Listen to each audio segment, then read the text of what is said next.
Hello everyone. हमने इससे previous video में 3D के कुछ फॉर्मूलेस पढ़े थे, ठीक है, अबाउट अ प्लेन। अब हम उसी फॉर्मूलेस वाली सीरीज़ को कंटिन्यू करेंगे और फॉर्मूलेस पढ़ेंगे अबाउट अ स्ट्रेट लाइन, ठीक है। स्ट्रेट लाइन 3D में उनके फॉर्मूलेस क्या होते हैं, उसका जो हमारा रिजल्ट्स है वो क्या आए हैं, ठीक है। तो सबसे पहले generating equation of a straight line, general equation of straight line देखो तुम्हारी क्या होती है।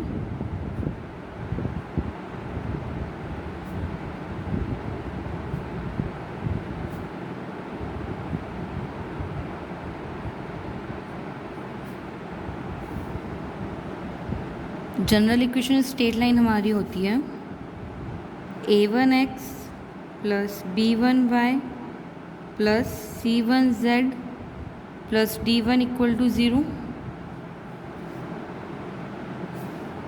and a2x plus b2y plus c2z plus d2 equal to 0। ये हमारी हुई general equation of straight line, ठीक है। अब मुझे क्या करना है, इसके एक्सिस पे मुझे कोऑर्डिनेट्स निकालने हैं, ठीक है। तो coordinate on x axis,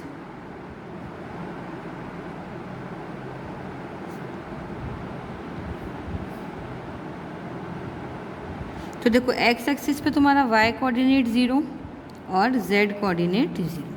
clear है। अगर सिर्फ मैं एक्स एक्सिस की बात कर रही हूँ, अगर मेरा स्ट्रेट लाइन किसके अलॉन्ग है, एक्स एक्सिस के अलॉन्ग है, इस केस में क्या हो जाएगा, मेरा जो वाई एक्सिस है वो हो जाएगा 0 और जेड एक्सिस भी मेरा हो जाएगा 0।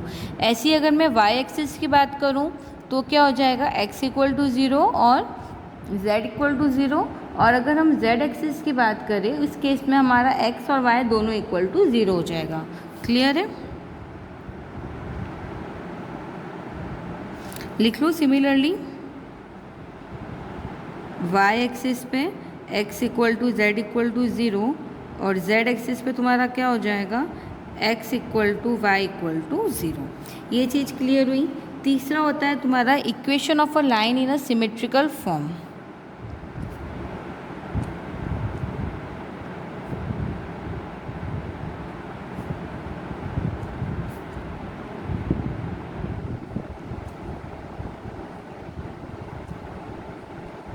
Equation of a line in a symmetrical form, इसकी इक्वेशन तुम्हारी क्या हो जाती है, x minus x1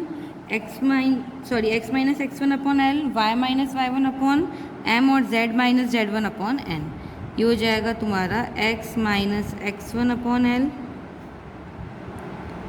y minus y1 upon m, z minus z1 upon n equal to r। Clear है यहाँ तक। फोर्थ पॉइंट है तुम्हारा coordinate of any point P on a line, यानी जो लाइन हमारी गिवन है स्ट्रेट लाइन, उसके किसी भी पॉइंट P पे हमारे कोऑर्डिनेट्स क्या होंगे, उसका हम फॉर्मूला देखते हैं। तो ये हो जाएगा मेरा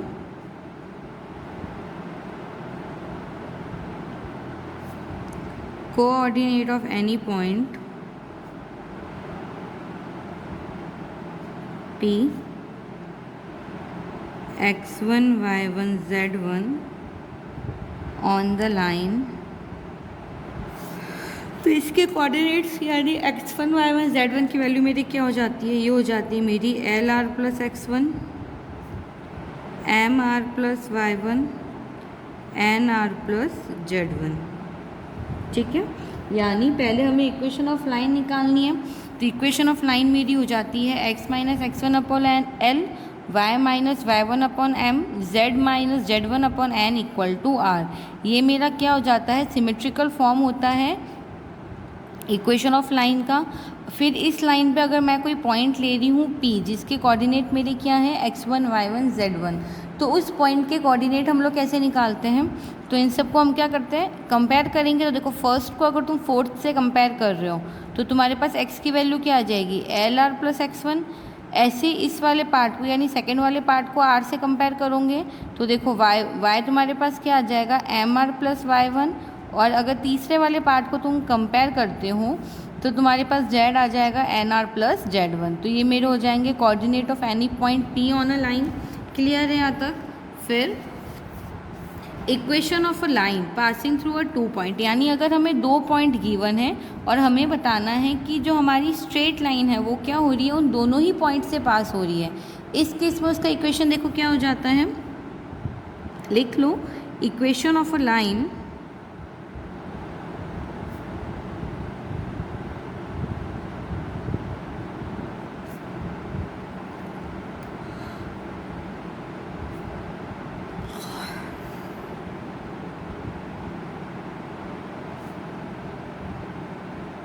x1 y1 z1 and x2 y2 z2। ठीक है, यानी हमें जो लाइन है हमारी वो 2 पॉइंट से पास हो रही है। एक पॉइंट के कोऑर्डिनेट हमारे क्या है x1 y1 z1 और दूसरे पॉइंट के हमारे कोऑर्डिनेट क्या है x2 y2 z2। इस केस में जो लाइन है उसकी इक्वेशन मेरी क्या हो जाएगी, ये हो जाएगा मेरा x minus x1 upon x2 minus x1 equal to y minus y1 upon y2 minus y1 equal to z minus z1 upon z2 minus z1, या फिर ये हो जाएगा तुम्हारा x minus x2 upon x2 minus x1। ये दोनों ही तुम्हारी क्या हो जाएगी, इक्वेशन ऑफ लाइन हो जाएगी। ठीक है, तुम इस तरीके से भी निकाल सकते हो और इस तरीके से, ये इसका अल्टरनेटिव मेथड हो गया। ठीक है, ये हो जाएगा y minus y2 upon y2 minus y1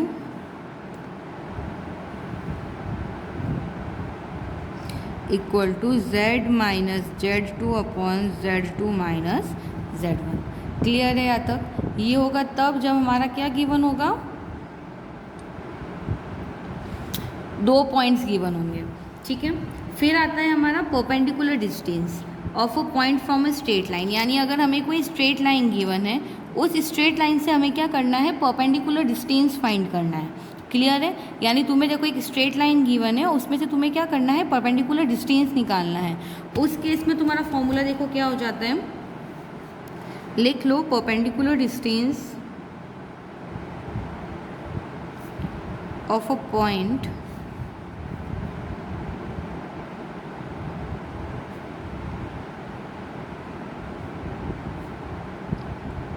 from a straight line, ये हो जाएगा तुम्हारा, चलो पॉइंट ले लो, P तुम्हारा पॉइंट है x1 y1 z1। ठीक है, of a line, straight line की इक्वेशन मैंने अभी निकाली थी, क्या होती है तुम्हारी x minus x1 upon L वाली। ठीक है, तो इसी फॉर्म में स्ट्रेट लाइन की इक्वेशन लिख दो, तो ये हो जाएगी मेरी x minus alpha upon x minus alpha upon L, y minus beta upon M, z minus gamma upon n। ठीक है, ये मेरा पॉइंट है P और ये मेरी क्या है, इक्वेशन ऑफ लाइन। इस पॉइंट से इस लाइन से इस पॉइंट पे मुझे परपेंडिकुलर डालना है, तो उस परपेंडिकुलर की डिस्टेंस देखो मेरी क्या हो जाती है, ये हो जाएगा तुम्हारा under root determination of x1 minus alpha l y1 minus beta upon m। ये मैट्रिक्स फॉर्म में है ना, 2/2 का मैट्रिक्स है, plus y1 minus beta m z1 minus gamma n square plus z1 minus gamma n x1 minus alpha l square. ठीक है, ये तुम्हारी होती है परपेंडिकुलर डिस्टेंस। क्लियर है यहाँ तक? हम क्या करेंगे अब, इसमें कंपेयर करके इक्वेशन ऑफ लाइन से और गिवन पॉइंट से कंपेयर करके वैल्यूज़ पुट अप करूँगी, उनका मैट्रिक्स सॉल्व करूँगी और फिर उसका अंडर रूट निकालूंगी, तुम्हें परपेंडिकुलर डिस्टेंस मिल जाएगी। क्लियर है यहाँ तक? हम आगे फॉर्मूला देखते हैं, और फिर है हमारा angle between a line and a plane. ठीक है, जो हमें गिवन लाइन है और गिवन प्लेन है उसके बीच का एंगल हम लोग कैसे निकालेंगे, तो उनके बीच का एंगल हमारा होता है sine theta equal to AL plus BM plus CN upon under root A square plus B square plus C square under root L square plus M square plus N square. Clear है यहाँ तक? यानी angle between a line and a plane हमारा क्या होता है, sine theta equal to A L plus B M plus C N upon under root A square plus B square plus c square under root L square plus M square plus N square. Clear है यहाँ तक? अच्छा, यहाँ से देखो हमें एक और डिडक्शंस क्या मिलते हैं कि अगर क्या है मेरा लाइन और प्लेन आपस में क्या हो, पैरेलल हो, है ना। If line and plane are parallel, इस केस में तुम्हारा क्या हो जाएगा, A L plus B M plus C N equal to 0 होगा। ठीक है, यानी अगर तुम्हारा A L plus B M plus C N equal to 0 है, दैट मीन्स जो तुम्हारा लाइन है और जो प्लेन है, ठीक है, वो क्या होंगे, आपस में पैरेलल होंगे, यानी उनके बीच का जो हमारा थीटा है वो 0 हो जाएगा। क्लियर है यहाँ तक?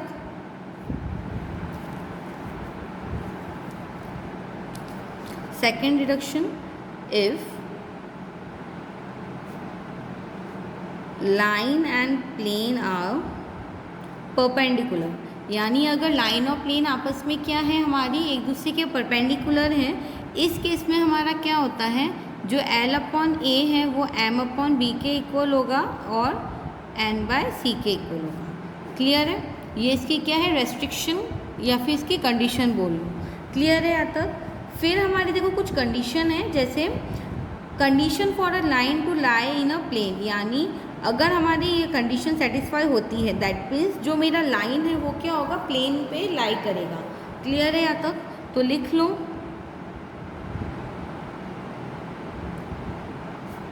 कंडीशन फॉर अ लाइन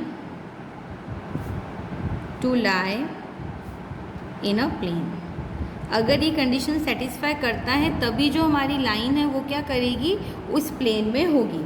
तो कंडीशन तुम्हारी है a alpha plus b beta plus c gamma plus d equal to 0 and a L plus B M plus C N equal to 0।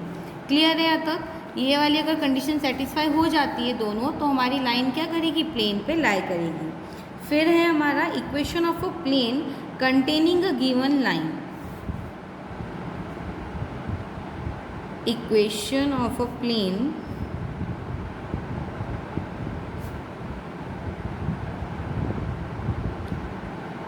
Containing a given line. तो ये मेरा हो जाता है a x minus x one plus b y minus y one plus c z minus z one equal to 0। ठीक है, ये क्या है, मेरी इक्वेशन ऑफ अ प्लेन है, जिसमें क्या हो रहा है, वो लाइन है, यानी किसी भी रेखा से गुजरने वाले किसी समतल का समीकरण, यानी equation of a plane passing through a given line. ये तुम्हारी इक्वेशन हो जाती है a x minus x one plus b y minus y one plus c z minus z one equal to 0, और दूसरी इसकी इक्वेशन हो जाएगी तुम्हारी a l one plus B m one plus C n one equal to 0। Clear है यहाँ तक? फिर है तुम्हारी equation of a plane containing 2 line, यानी 2 लाइन से पास होने वाले प्लेन का समीकरण, equation of the plane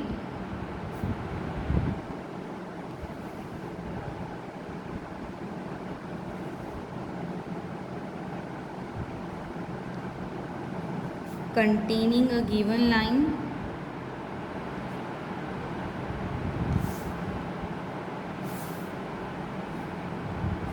to lines है ना, एक लाइन थी तो हम पढ़ चुके हैं फॉर गिवन 2 लाइन्स। तो ये मेरा हो जाता है x minus x one Y minus Y, matrix के फॉर्म में है ना। ये जब मैट्रिक्स हम लोग सॉल्व करेंगे तो हमें क्या हो जाएगी, इक्वेशन ऑफ प्लेन मिल जाएगी। ठीक है, L2 M1 M2 N1 N2, ये सब मेरे क्या है, डायरेक्शन रेशियोज है दोनों लाइन के लिए, क्योंकि 2 लाइन का हमें इक्वेशन निकालना है। क्लियर है यहाँ तक?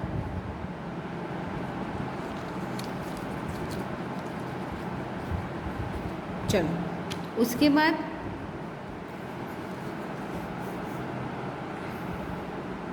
हमें निकालना है shortest distance between two line, यानी अगर हमें दो लाइन गिवन है और उसके बीच का हमें सबसे छोटा डिस्टेंस निकालना है, तो उसका देखो फॉर्मूला क्या होता है।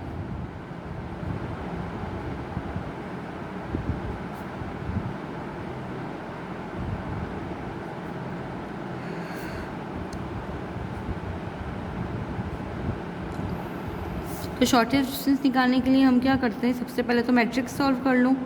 x2 minus x1 L1 L2,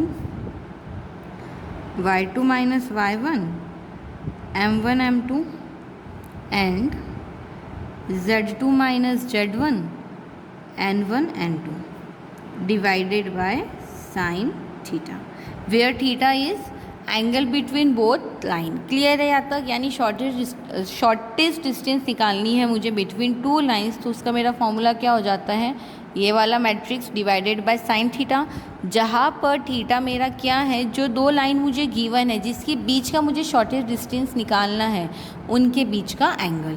clear है यहाँ तक? अच्छा, यहाँ से एक और डिडक्शन देखो क्या है तुम्हारा, कि अगर तुम्हारा जो शॉर्टेस्ट डिस्टेंस है वो तुम्हारा क्या हो, ज़ीरो हो, यानी उन दोनों के बीच का जो तुम्हारा सबसे शॉर्टेस्ट डिस्टेंस है वो ज़ीरो है, इसका मतलब क्या हो गया कि दोनों ही लाइन मेरी क्या होगी, कोप्लेनर होगी। ऑब्वियसली बात है, अगर उन दोनों के बीच का सबसे शॉर्टेस्ट डिस्टेंस यानी सबसे लघुत्तमक जो दूरी है वो ज़ीरो है, यानी दोनों लाइन्स हमारी क्या है, कोप्लेनर हो जाएगी। लैंड बोथ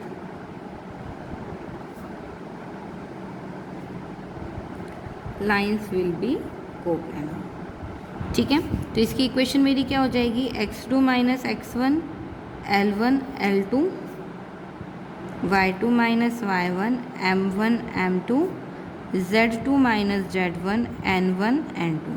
देखो डिवाइडेड बाय साइन थीटा करते हैं ना, और साइन जीरो की वैल्यू तुम्हारी क्या होती है, 1, यानी इसका 1 में डिवाइड दोगे तो आंसर तुम्हारा क्या आएगा, वापस 1। ठीक है, तो ये हो गई तुम्हारी शॉर्टेस्ट डिस्टेंस। क्लियर है यहाँ तक?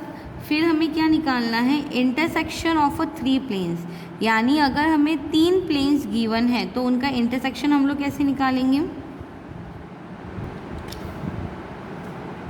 सो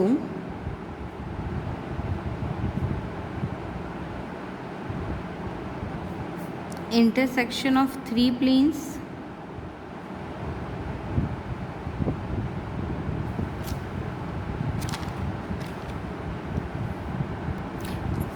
तो देखो जो तुम्हारे इंटरसेक्शन ऑफ 3 प्लेन्स है उसमें जो तुम्हारा प्लेन्स है यानी जो तीनों प्लेन्स है उसकी तुम्हारी इक्वेशन क्या हो जाएगी,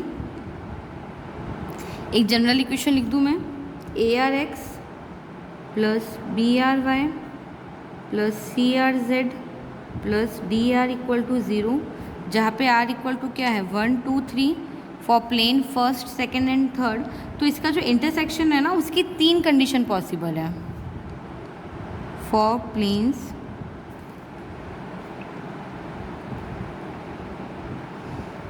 three condition of intersection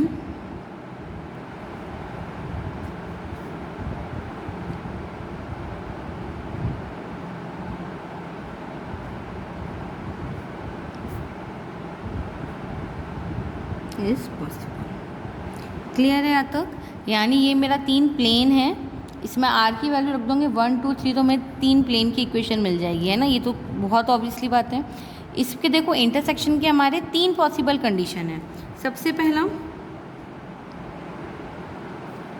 कि जो तुम्हारा इंटरसेक्शन है वो एक पॉइंट पे हो रहा है ना, यानी इंटरसेक्शन को हिंदी में बोलते हैं परिच्छेदन, इसको हिंदी में तुम बोलोगे परिच्छेदन। तो इफ़ योर इंटरसेक्शन इस एट पॉइंट, है ना, यानी इंटरसेक्शन कहाँ पे है मेरा, अगर पॉइंट पे है तो इस केस में तुम्हारा क्या हो जाएगा, del 4 नॉट इक्वल टू 0, या फिर अगर del 4 नॉट इक्वल टू 0 है इसका मतलब क्या हो गया कि तुम्हारा इंटरसेक्शन तीनों प्लेन का पॉइंट पे हो रहा है, वाइस वर्सा है, यानी अगर पॉइंट पे इंटरसेक्शन है तो del 4 equal to not equal to 0 लिखूंगे, और अगर del 4 नॉट इक्वल टू 0 है इसका मतलब तुम्हारा इंटरसेक्शन एक पॉइंट पे हो रहा है ना। del 4 del 3 del 2 भी समझाते हैं, इनकी वैल्यूज़ क्या होती हैं, पहले एक बार इसके मेजर पॉइंट्स देख लो। सेकंड क्या है, कि अगर तुम्हारा जो इंटरसेक्शन पॉइंट है वो 3 डायमेंशनल प्रिज्म पे हो, है ना, एट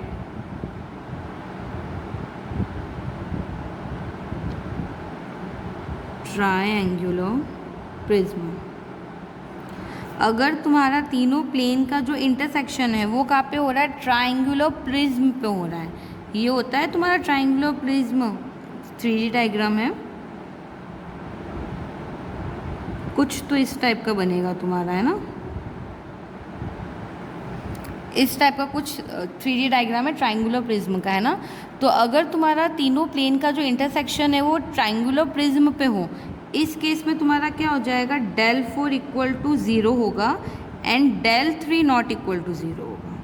क्लियर है? वही वैसे वैसा है कि अगर तुम्हारा del 4 इक्वल टू 0 है लेकिन del 3 नॉट इक्वल टू 0 है, इस केस में तुम्हारा इंटरसेक्शन ऑफ 3 प्लेन क्या हो जाएगा, एट अ ट्रायंगुलर प्रिज्म।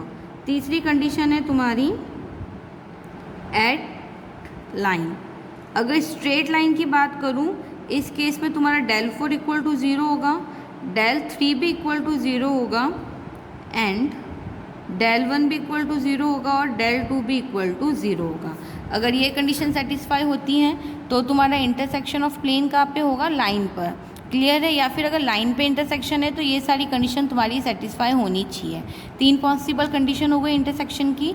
अब हम देखते हैं ये जो हमने लिखा है ना del 4, del 3, del 2, इनके वैल्यूज़ क्या होती है। तो लिख लो, del 1 होता है तुम्हारा B1 C1 D1, B2 C2 D2, B3 C3 and D3। ठीक है, ये तो तुम्हें मिल जाएगा सीधा इधर से R इक्वल टू 1 to 3, यानी तीनों प्लेन के लिए ये तुम्हारे क्या हो जाएंगे, कांस्टेंट टर्म्स हो जाएंगे। del 2 की वैल्यू तुम्हारी होती है A1 C1 D1, A2 C2 D2, A3 C3 and D3। del 3 की वैल्यू तुम्हारी होती है A1 B1 D1, A2 B2 D2 and A3 B3 and D3। और del 4 की वैल्यू तुम्हारी हो जाती है A1 B1 C1, A2 B2 C2 और A3 B3 and C3। Clear है यहाँ तक? तो यहाँ पे तुम्हारे जितने बेसिक कॉन्सेप्ट है 3D के वो सारे ही मैंने समझा दिए हैं। जो फॉर्मूलाज हम लोग आगे यूज़ करने वाले हैं उनके बारे में भी समझा दिया है। सो इससे नेक्स्ट वाले लेक्चर में हम इसके यूनिट स्टार्ट करेंगे। Okay, thank you so much.